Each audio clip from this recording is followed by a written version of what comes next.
a believer that this team's going to win the national championships. The rivalries, it's up there on top of the list, man.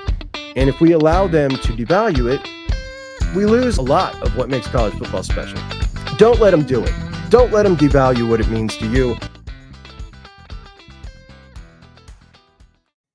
And welcome into JUCK on Bucks on a Boom Day Sunday.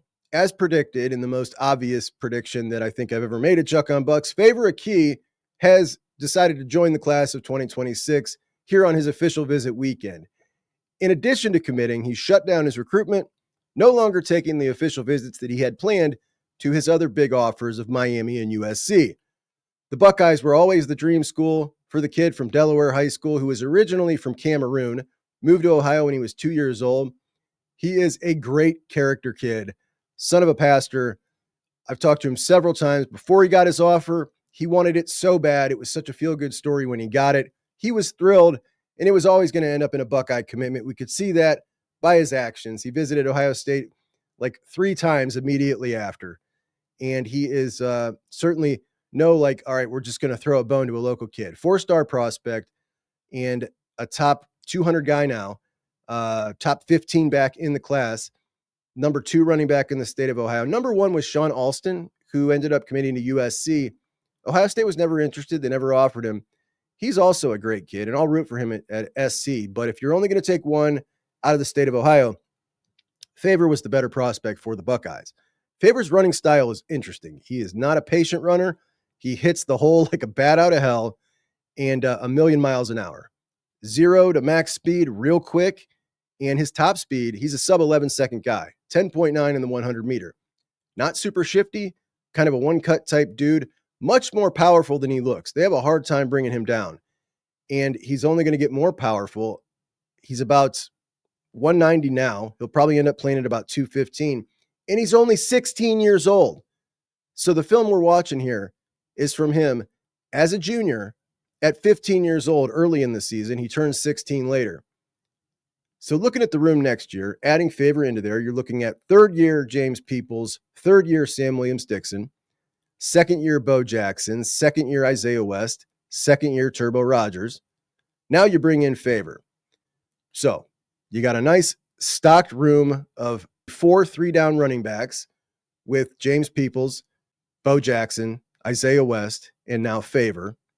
Then you got Sam Williams-Dixon and Turbo Rogers. And of course, the Buckeyes still swinging for the fences with Savion Hyder and Derek Cooper. And neither of those guys are going to be deterred by Favour in the class. That's they're just kind of a different caliber back. They know it. They know they'll play early, and particularly Savion Hyder, if the Buckeyes are able to get him, he would be probably inserted into this lineup relatively quickly. As far as that happening, who knows? He's not really led on much at all. And they've done a really good job of protecting that kind of information in the Savion Hyder camp. Ultimately, I don't think it happens. And we'll look at this class here. I don't really care. I really like the running back room in 2026. I like it moving forward. I like the way Carlos Loughlin coaches the backs. I think he gets the most out of them. And while getting a guy like Savion Hyder is a big boost, I just don't think it's that much of a win over replacement from what you got going on. I think Bo Jackson is a superstar in the waiting. So when we talk about this class right now, let's take a look and go through everybody that's committed now. And we'll start. I kind of like to look at it like this more than in the order of how they're ranked. I like to look at it at position group. So at wide receiver, obviously you've got your 5-star Chris Henry Jr., Mr. Everything, 6'5", 205-pound beast. Joining him is his teammate from Mater Dei High School, breaking the Mater Dei curse officially. Now, you broke it with Chris Henry Jr., but Chris Henry Jr. started off as an Ohio high school football player, so I didn't really count it. He was committed as an Ohio high school football player. Then he went out to Mater Dei. When you pulled Caden Dixon Wyatt, you broke the Mater Dei curse. 6'2", 190. He's a 4-star, top 100 player overall. Then you got hometown Jaden Ricketts out of Pataskala, Ohio, a burner who at 6', 187 has got himself into the top 300 overall. And then you got Brock Boyd. When we want to talk about underrated, this is the dude here. He makes up the 1-2 punch of the tandem that is considered the best wide receiver quarterback duo in the top tier of Texas high school football. This guy's got records galore playing at South Lake Carroll. He is the fastest of all those wide receivers. And at 6'1.5", 183 pounds, he's a deep threat. And he's not just some possession type receiver coming in here. Like, this is a different caliber of athlete. The fact that he is just barely ranked inside the top 400, you know what it is. Anyway, moving over to the offensive line, Tyler Bowen comes in and quickly locks down Hoban Sam Greer up here in Akron. A true 6'7", maybe pushing 6'8" kid, top 100 overall, with athleticism that is very clear on the basketball court, that is really unique feat.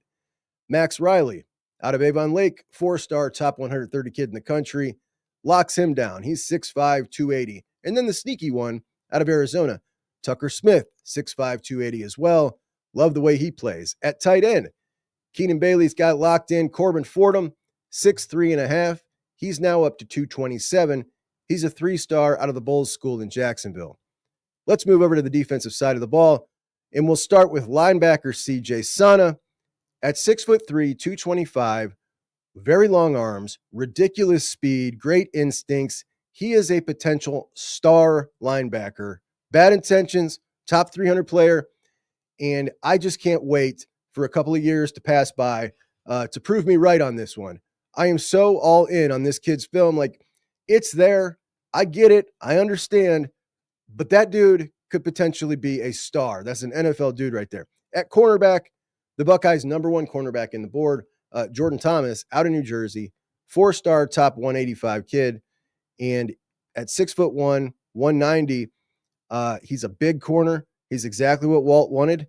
And granted, he's not, rated in the top 32. He's not a 5-star. He's not a top 100 kid. But I'll go ahead and trust Ohio State's evaluation at corner over the guys who do the rankings. And they wanted him, by their actions, very clearly, that was their top dude. You pair him with Jacob Weatherspoon, the Spoon Man out of Avon, 5'10", 172, projects to be more of a slot guy. And we'll go over the potential options later on. We've been over that plenty of times, but obviously missing Justice Fitzpatrick last week wasn't great. You got one more guy coming in for an official here, and we'll find out what happens there soon. At safety, Blaine Bradford, the other 5-star currently committed, a 6'1", 210-pound hammer, number 3 player in the country. One of my favorites in this class. I love a violent safety, and Blaine Bradford is violent. Joined by Simeon Caldwell from the Bulls School, Corbin Fordham's teammate. He's 6'3", 185, and he's also a top 100 kid. Plays more outside linebacker in high school. Many feel he'll end up making that transition in college. The nephew of Tim Walton, we'll see where that goes, but obviously a really highly rated player and a really stand-up dude. That really stands out about a lot of these guys. We're talking about quality individuals. When we look at this class, now the 4th-ranked class as Clemson, who has gotten Carter Scruggs' commitment over the weekend. He's an offensive tackle that the Buckeyes were in on at one point, and Clemson has now jumped over Ohio State. And when we look at this 4th-ranked class for the Buckeyes, a vastly superior per-player ranking, 93.08 is the Buckeyes average. Clemson is 90.7. USC and Notre Dame aren't close. They're the ones sitting at number 1 and number 2. And Ohio State's is also better than Georgia, Oregon, and Texas. Now, they trail Alabama and they trail LSU, but Alabama only has 5 guys committed. LSU has 9. That'll drop down. But a huge week of official visitors coming in this upcoming weekend that include offensive linemen Kenny Agboko, Chance Campbell, Sam Rosenborough, who's in my mock class, defensive linemen. You got P.J. Dean, a massive one. He just took his trip to South Carolina. Now, interesting note, he went to South Carolina. They're in his top 3. Carter Meadows, who will also be in town this weekend, he went to South Carolina last weekend as well. And you had Aiden and Andrew Harris commit to South Carolina. So South Carolina gets Aiden Harris, their big dog, which decreases the chances that they get either of these two, which is great for us because the Harrises were kind of off the Buckeyes board at this point anyway. So good news that they chose them instead of somebody else. Now, so PJ Dean, JJ Perez comes in, Jameer Perez, the Florida commit from Glenville. Can the Buckeyes flip him out get a true one in this class. That's really big. I don't have high hopes for it, but some people do. Then you got Carter Meadows and budget Carter Meadows, Keyshawn Elizer out of North Carolina, built very similar, just needs another 20 pounds, but he's fast, he's long. I like the way he plays. And of course, you got other local Glenville product, Sincere Johnson, who will come in to join CJ Sana, and those two are becoming good buddies. You're also going to bring in Danny Odom. That's the final cornerback that the Buckeyes are in on right now, and pairing him with Blaine Bradford, who will be up there as the only other secondary representative to try to pull Danny Odom in, a kid out of Florida who is another 4-star kid, and he's not really gotten much attention. But now it's kind of the last resort to get another corner in this class. I'll go ahead and put my money on the Buckeyes, locking that one down. So that's what we're looking at next week. But today it's all about Favour as another Ohioan enters the class, making 6 Ohioans in the class out of a class currently with 14 commits. So that's your update. I'll talk to you guys soon. Chuck and Bucks out.